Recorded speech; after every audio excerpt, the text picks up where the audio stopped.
ADC নির্বাচন আসছে ধীরে ধীরে।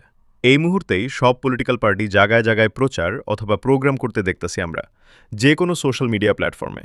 ঠিক তেমনি আজ ফের দেখা গেছে করবুকের পাতিচারি এলাকায়, আজ মঙ্গলবার সকাল ১১ ঘটিকায় করবুক সাব ডিভিশনের পাতিচারি এলাকায় করবুক বিজেচিপি মণ্ডলের উদ্যোগে রিগনাই অথবা পাশরা বিতরণ করা হলো। এর সাথে সাথে শীতের জন্য দরিদ্রদের শীতের কাপড়ও দেওয়া হলো। এই দুরভিককের কালে এমন সহযোগিতা পাওয়ায় খুব খুশি পাতিচারি এলাকাবাসী।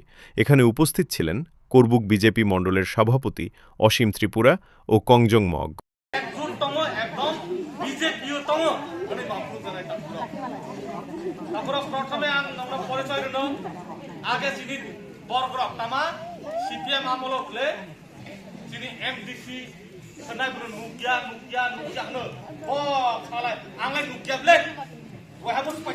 Kita sini puri roktok nai, sini salah roktok nai, sini youth roktok nai, kotor roktok nai, আমরা অনুরোধ পাই যাওয়ার সামনে ইলেকশন নাই, এর চেয়ারম্যান কোন অপশন নাই, এর মেম্বার কোন অপশন নাই।